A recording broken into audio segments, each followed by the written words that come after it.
All right, what's going on, folks? This is LB the Realist with Surrealistic Studios, Surreal News, where the real is surreal. Thank you for joining me. So, I wanted to go ahead and go over the new Trump executive orders that he just signed into law.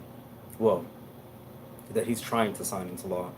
I got an article here by Forbes, and it's really interesting. And I'm just going to take another look into this whole situation because initially I was happy that he did it. I was happy that he did it. I felt as though something needed to be done, especially since Congress was stalled and they were unable to reach an agreement when we so desperately need one. It was good to know that it seemed like somebody was looking out for us. But if you look past the mealy mouth language, you kind of get a different feeling. So I'm going to read a little bit from this article here, and hopefully maybe it'll make it a little more clear for somebody out there like it made it more clear for me. Because like I said, initially I was happy about this, but at the same time, it doesn't really do enough or anything at all, real. I guess it does something. Well, I'll just go ahead and read. It starts off by saying, Trump signs 4 executive orders for economic relief. Here is how they will affect you.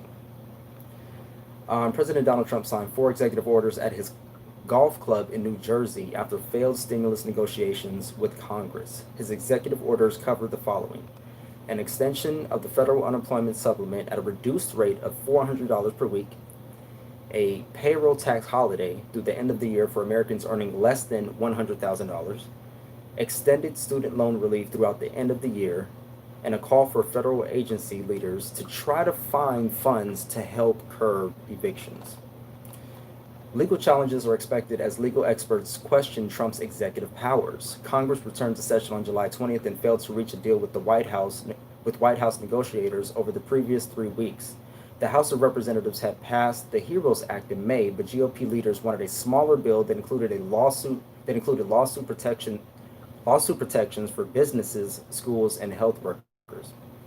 The majority of Americans want another $1,200 stimulus check, but stimulus checks were not included in Trump's executive orders.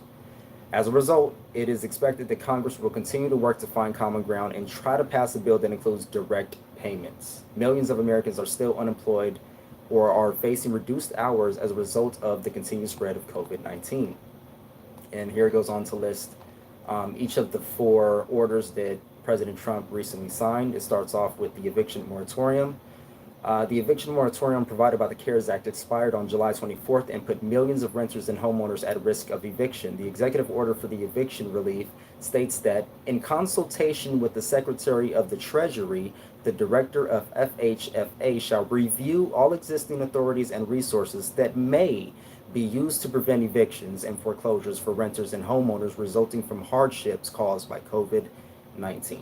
So you get the kind of mealy mouth language in that. So they say this doesn't provide additional funding or ban evictions outright. In other words, nothing may change. So he's just giving them an out, saying that if there's a chance that they could spread COVID-19, then you can evict them. But if there's no chance, then you're good. So here we go. Unemployment benefits. The CARES Act provided a $600 per week unemployment insurance benefit that expired on July 31st. The new executive order extends the benefit at a reduced rate of $400 payments per week. GOP leaders have said that they wanted a reduced amount of unemployment benefits because they feared that the $600 supplement was dissuading workers from re-entering the workforce. It's bullshit. A study by Yale scholars found that unemployment benefits did not discourage workers from returning to their jobs. And that, I'm sure, is for the vast majority of us. Yes, there's always going to be a certain percentage of people that are not going to return to work, or they're going to be lazy and they don't want to work, and that's fine. But the vast majority of us want and need to go back to work, and that's just what a lot of us have been waiting for. I know I'm just waiting for my call to go back. So here we go. Number 3, student loans. The executive order related to student loans extends deferments and calls for the temporary cessation of payments and the waiver of all interest on student loans held by the Department of Education until December 31st, 2020. This extension will be a welcome respite for recent graduates and young professionals who have faced layoffs and reduced hours. Young adults are more likely to work hospitality and retail jobs. Both sectors have seen staggering rates of layoffs and closures. So We have the student loans, and the last one up is payroll tax. Trump has pushed for a cut to the payroll tax for several weeks. Opponents of the measure say that efforts should be focused on helping those who have lost their jobs, and reducing government revenues is counterproductive. The executive order provides a payroll tax holiday through December 31st of 2020 and says that the deferral shall be made available with respect to any employee. The amount of those wages or compensation as applicable payable during any biweekly pay period generally is less than $4,000, calculated on a pre-tax basis, or the equivalent amount with respect to other pay periods. Amounts deferred pursuant to the implementation of this memorandum shall be deferred without any penalties, interest, additional amount, or addition to the tax. Ultimately, the orders are only effective if they are allowed to be enforced. Democrat Congressman Ted Lieu is skeptical. Ted Lieu had tweeted, "I read real Donald Trump's executive orders. Problems with his unemployment insurance. 1.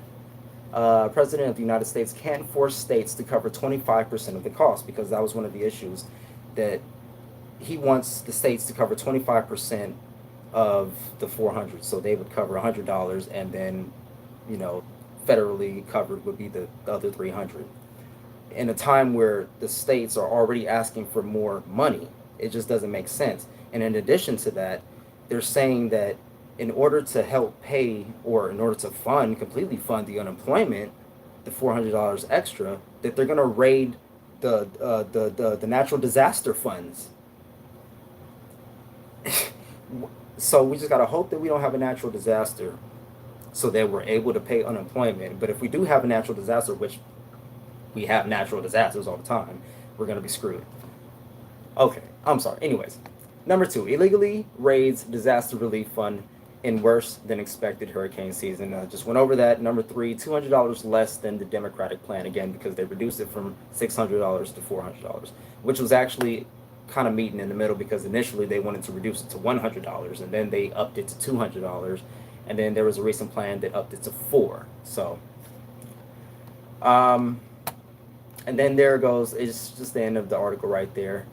A tweet from Randy Mayhem Singer reads, "Dear Magats, Dems wanted you to keep the $600 unemployment bonus. Their plan would have helped you more, but the GOP stonewalled so the TV game show host could swoop in with this unconstitutional executive orders and look like a tough guy.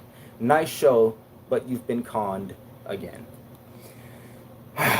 So here we go with the games in our government, the political games that we play, the Democrats versus the Republicans. They're all out to just get over on us. It seems as though, I'm trying to be unbiased, but just my general view of the situation, it seemed as though that the Democrats wanted a lot of money to take care of everything that we wanted to take care of. Republicans countered with, okay, we don't want to spend that much money, plus some of the money that you want, we don't want to give to certain places. Like we don't want to give that much to state and local governments. We don't want to give money to for marijuana or for cannabis. It's understandable, but it seemed as though that they were coming to an agreement on the things that we were most concerned about, but negotiations fell apart. So I don't really understand why they have to play so many political games when lives are on the line. Why they have to value money more than the lives of their citizens. Like, it just doesn't make any sense when you're pinching the citizens in a pandemic. So yes, initially I was happy that President Trump signed these 4 executive orders, but after doing more research into it, he didn't do anything that's really concrete.